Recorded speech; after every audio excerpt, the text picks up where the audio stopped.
दोस्तों, हिंदू धर्म ग्रंथ के मुताबिक युग 4 होते हैं: सतयुग, त्रेता युग, द्वापर युग और कलयुग।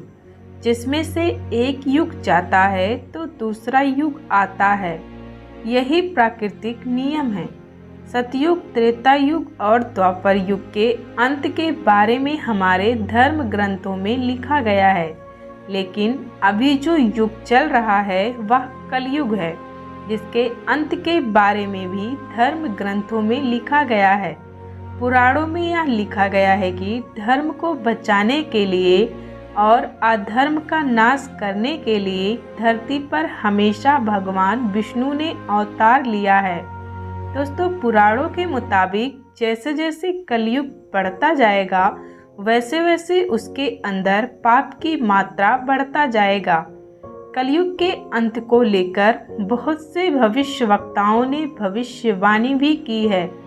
उन्हीं भविष्यवक्ताओं में से एक हैं संत अच्युतानंद दास महाराज जी, जिन्होंने भविष्य देखने की अद्भुत शक्तियों द्वारा भविष्यमलिका ग्रंथ लिखा था, जिसके अंदर कलयुग के अंत को लेकर उन घटनाओं का जिक्र किया है जो तब घटित होंगे जब कलयुग का अंत निकट होगा। भविष्यमलिका में तीर्थ स्थलों का भी जिक्र किया है, जिसमें से कुछ संकेत कलयुग के अंत के समय देखने को मिलेंगे।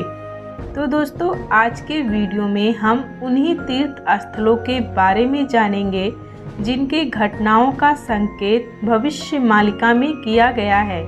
नमस्कार मित्रों, भविष्य तक चैनल में स्वागत है आप सभी का। मैं हूं आपकी दोस्त पूजा।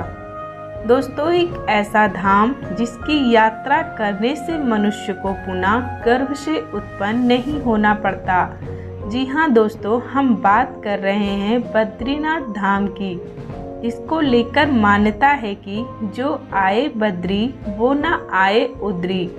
शास्त्रों में ऐसा कहा जाता है कि बद्रीनाथ धाम की यात्रा लाइफ में 2 बार अवश्य करना चाहिए, क्योंकि ऐसा करने से मनुष्य को पुनः जन्म नहीं लेना पड़ता। दोस्तों, क्या आप सभी ने कभी यह बात सुना है कि गंगा नदी धरती से हमेशा के लिए विलुप्त हो जाएंगी? क्या एक समय ऐसा भी आएगा जब बद्रीनाथ धाम अपनी जगह से हमेशा के लिए गायब हो जाएगा? जी हाँ दोस्तों, इन्हीं सब बातों का वर्णन भविष्यमालिका में किया गया है। भविष्यमालिका के मुताबिक जिस दिन गंगा नदी धरती से स्वर्ग की ओर चली जाएंगी, उस दिन बद्रीनाथ धाम का रास्ता हमेशा के लिए बंद हो जाएगा। दोस्तों, बद्रीनाथ धाम से लगभग 46 किलोमीटर की दूरी पर जोशीमठ में एक नरसिंह भगवान का मंदिर स्थापित है, जिसको लेकर मान्यता है कि नरसिंह भगवान की मूर्ति दिन प्रतिदिन पतली होती जा रही है। आज के समय में अगर देखा जाए तो वही कलाई सुई के गोलाई के आकार में हो गया है। ऐसा माना जाता है कि जिस दिन वह कलाई पूरी तरीके से टूट जाएगी, उस दिन नर नारायण पर्वत आपस में मिल जाएंगे, जिसके कारण बद्रीनाथ धाम जाने का मार्ग अपने आप बंद हो जाएगा। भविष्य पुराण के मुताबिक बद्रीनाथ धाम भविष्य बद्री में पुनः उत्पन्न होगा। भविष्यमलिका की माने तो जब ऐसी घटनाएं बद्रीनाथ धाम से देखने को मिलेंगे, तब समझ लेना उसी दिन कलयुग का अंत हो जाएगा और सतयुग का आरंभ होगा।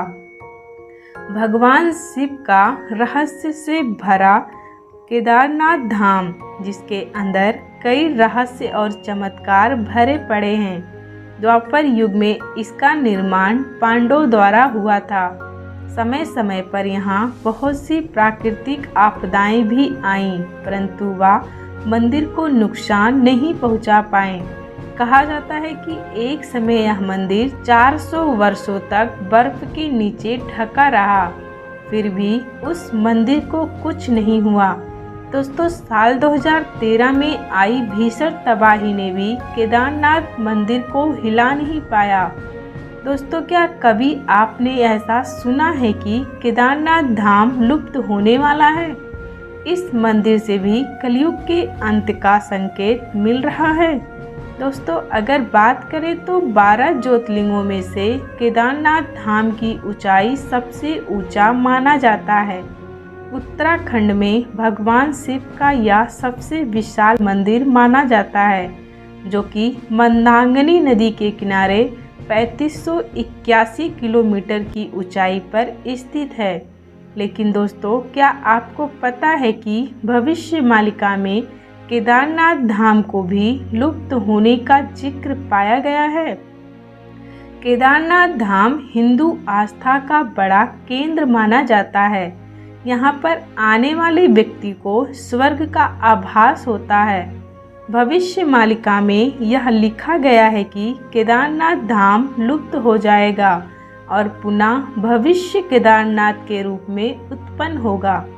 रामेश्वर धाम चारों धामों में से एक धाम माना जाता है। रामेश्वर नाथ धाम हिंदू धर्म ग्रंथ के मुताबिक कलयुग में यदि कोई व्यक्ति चारों धाम की यात्रा कर लेता है तो उसे मोक्ष प्राप्त होता है। रामेश्वर मंदिर 1000 फीट लंबा, 600 फीट चौड़ा और 150 फीट ऊंचा बनाया गया है। रामेश्वर धाम में 3 अगस्त 2020 को ऐसी घटना घटित हुई थी जिसने भविष्यवाणी की भविष्यवाणी को सच साबित किया था। कहा जाता है कि जब 3 अगस्त 2020 को सूर्य उदय हुआ था, तब सूर्य की किरणों के चारों तरफ छल्ले की आकार बनती हुई दिखाई दे रही थी। जब उस छल्ले की आकार की किरणें मंदिर के ऊपर आकर पड़ी, तब वह दृश्य देखकर मंदिर के पुजारी आश्चर्यचकित में पड़ गए। भविष्यवाणी में यह साफ वर्णित है कि जब ऐसी घटनाएं घटित होंगी तब समझ लेना कि कलयुग के अंत का समय हो गया है।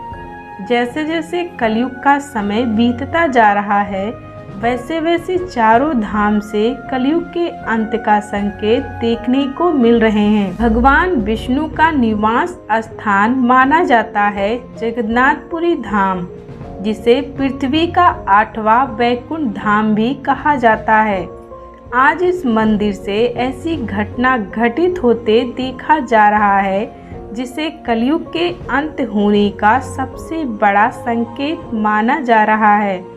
मंदिर के ध्वज में आग लगना, मंदिर के ऊपर से किन्नर का आत्महत्या करना, मंदिर के ऊपर गिद्ध और कावे को बैठते देखना, ऐसी बहुत सी घटनाएं आए दिन घट रहे हैं।